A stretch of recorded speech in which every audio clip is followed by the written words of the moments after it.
welcome to In Our Community. My name is Liz Holtz, and I'll be hosting this evening.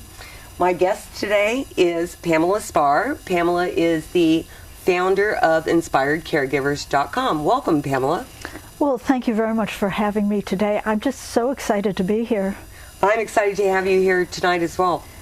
And our subject this evening is going to be talking about Alzheimer's and dementia. Can you tell us, Pam, these are words that we hear a lot. What is the difference between Alzheimer's and dementia? Can you explain that in a way that makes it easier for our listeners to understand? I would love to, Liz.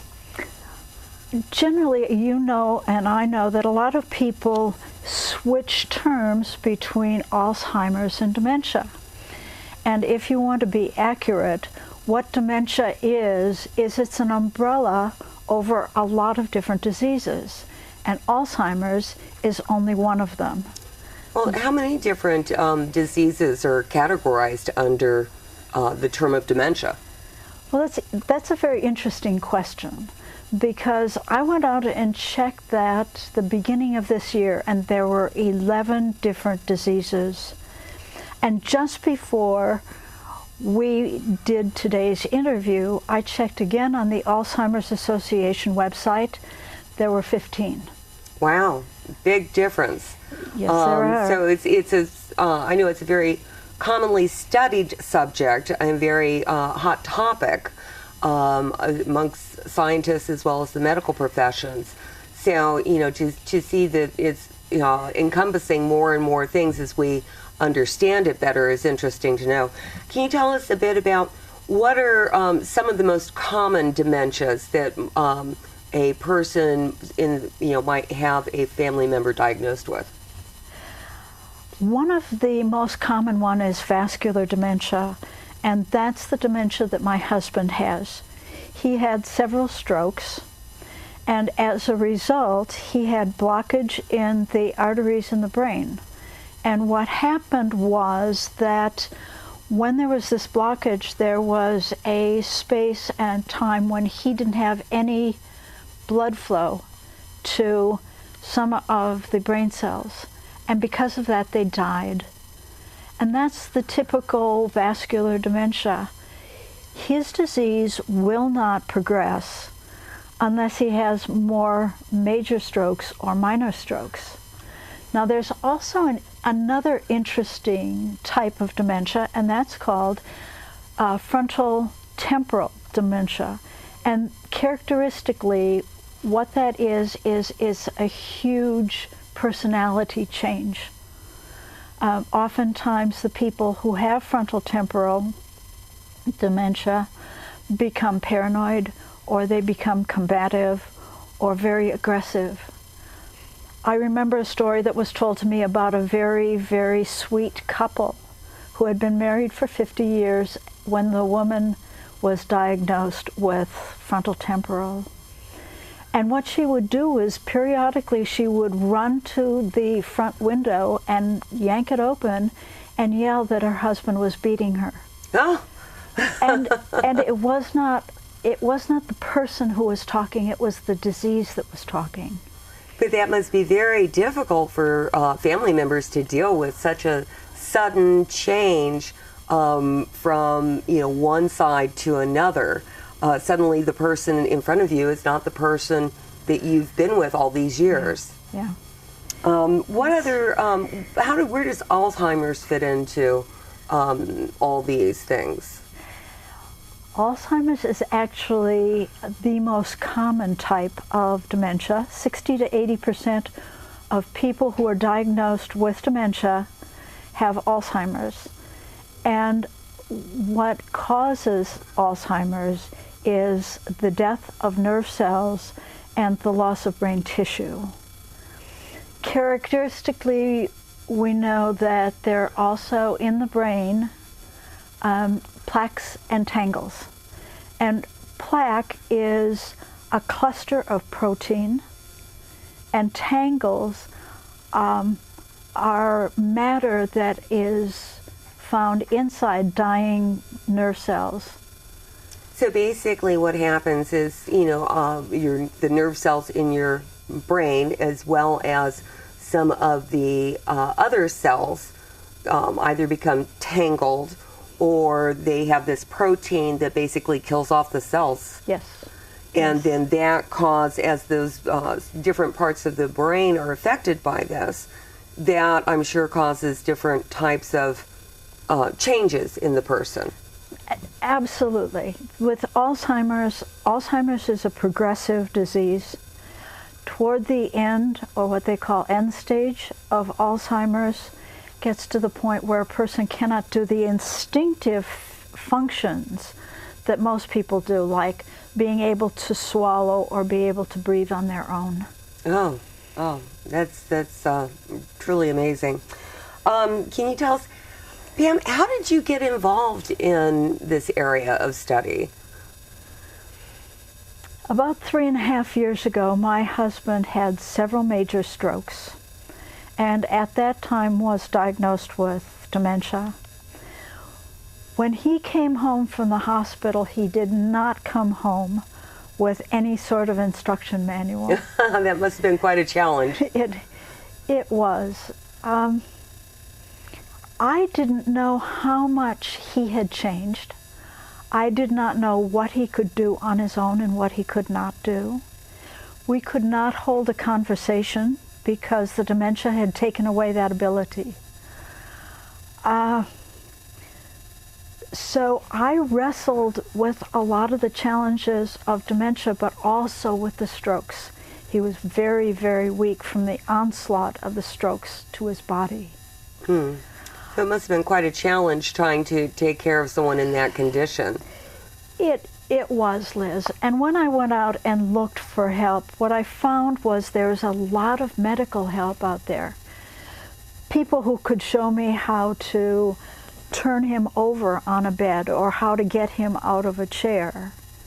But there was nobody out there who could tell me how to approach him if he was agitated, or how to talk to him when he was agitated, or how to keep him safe when he wanted to wander.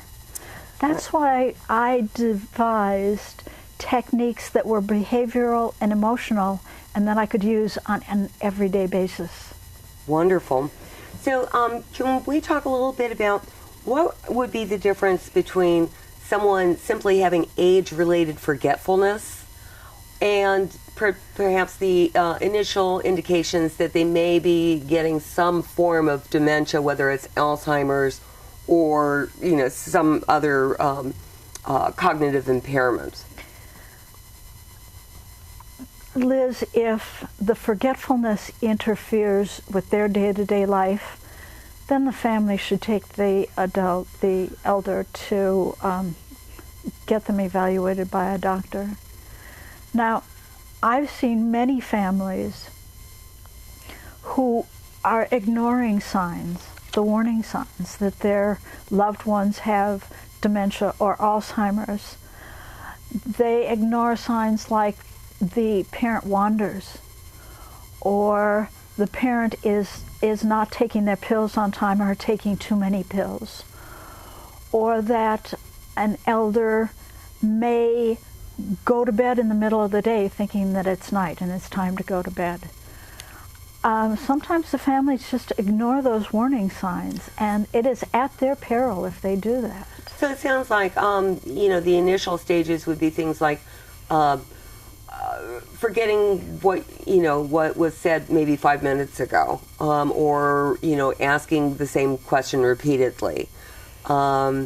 Things like certainly safety issues, like you mentioned, wandering or taking too little or too much of a medication, which could cause, of course, health consequences. Yeah. But when you say impact daily life, it's not just the things like we do all the time. I forgot where the keys are. I forgot where I put my glasses down. I'm constantly doing that myself. And even at my age, I'm starting to occasionally have some challenges in finding, oh yeah, what is that word, or who was the actress in that film? but I think we all go through that. It's when it becomes more persistent and it starts to actually interfere with their daily activities. Is that correct? Yes, it is. Right. There are senior moments, and there are more than senior moments. All right. So I would say, one of the prevalent problems is that when someone has these impairments, then it becomes difficult to communicate with them. As you mentioned, you would ask your husband when he came home questions and he wouldn't answer you properly. Can you tell us about some of the challenges? Communication issues that people that have cognitive impairments experience that people who don't have cognitive impairments may not understand? When people get Alzheimer's or dementia, their brain is rewired. And because of that, people don't react the same way. If you said to someone who had dementia or Alzheimer's, just you ask them a normal question, they may get very, very confused. You mean like just saying, honey, what would you like for breakfast? Absolutely. With people with dementia and Alzheimer's, when asking them questions, it's the easiest way to do it is to ask them a yes or no question. Sweetheart, do you want oatmeal for breakfast? Or you can ask them a closed-end question. Would you prefer vanilla ice cream or strawberry ice cream? And even then you may not get a correct answer. But speaking slowly, having lots of patience. Remember that their brains don't react the same way as a normal brain. It takes a lot longer for their brain to process what you're saying. And then it takes a lot longer for them to answer the question. And they may know the answer in their brain, but they may not be able to speak the correct answer. So all of these things need to be taken into consideration. Well, and I imagine that, for the loved one or the patient suffering from dementia, that's got to be horribly frustrating for them to, be trying to communicate and being unable to do even simple things that you've done all your life, which I assume adds to some of the agitation and behavioral issues that we see. Well, sometimes people understand that they're not communicating correctly. And with some dementias and some Alzheimer's, they don't know that they've changed. For instance, my husband thinks that he's perfectly normal when he thinks that he can get waffles from a bike shop.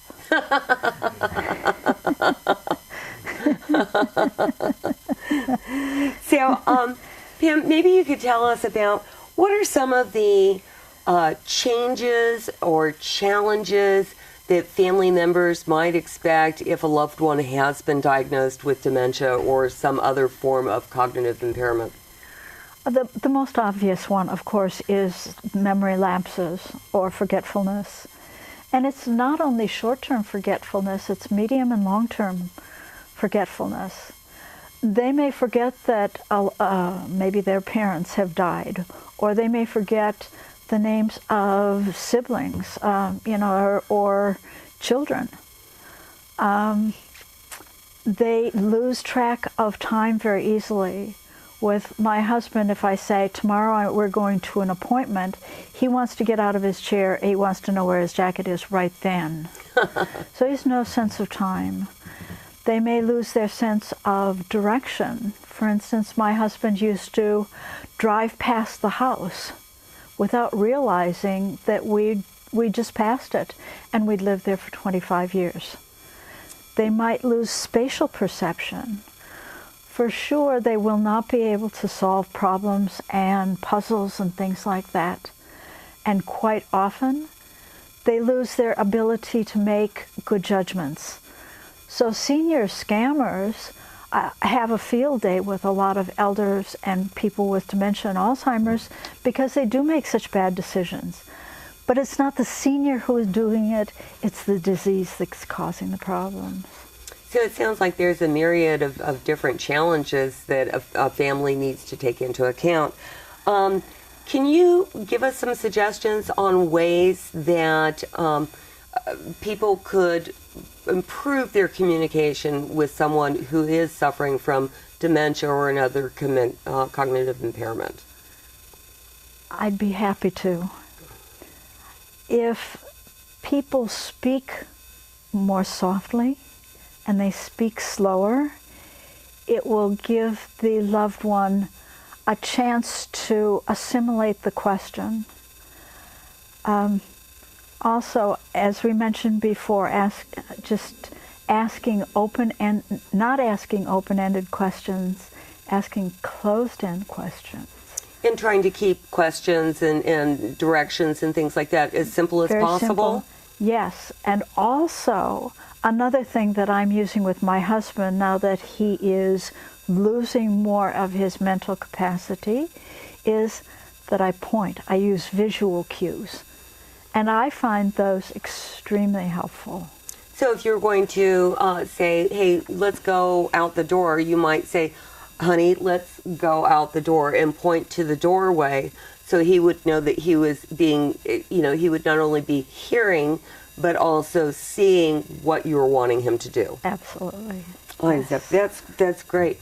What about, when people are getting agitated or, you ask a question and you're waiting. I imagine sometimes, like you said, they have to process a question for a while. Yes. I imagine patience becomes very important. Oh, yes. When I work with caregivers, patience is the first thing that I tell them about. I was a type A personality before my husband had his stroke, and it's amazing how much patience I got and how fast I got it. So not only the speaking slowly and talking slowly, and waiting for the visual cues, but it's also prompting them. Things like, you've asked the question and now you're nodding at them, looking at them, prompting them to give you the answer. Very good. Also, what are some of the things that a family, when a loved one is diagnosed or as family ages, what things should a family look at as they have aging parents? I mean, things that they should consider now in preparing for the eventuality that a parent obviously is going to become older and their abilities will change, but also in looking at the potential situation or when they start having the beginning signs of dementia, what needs to be done to, plan for their care in the long run? Well, let me preface the whole answer by saying that a lot of families begin their planning when there's a crisis or when they're in an emergency situation. And let me tell you that this is the worst possible time for them to start to do the planning. I tell families of people with dementia and Alzheimer's to start the planning process 5 years or so before. And I know that there are a lot of elders out there who just don't want to even think about what happens in their later years. So in that case, how would a family address that? Mom and dad don't want to discuss it. They know they're getting older. They don't want to talk about it. Perhaps they're starting to have a little memory slippage and they're trying to hide it from the family.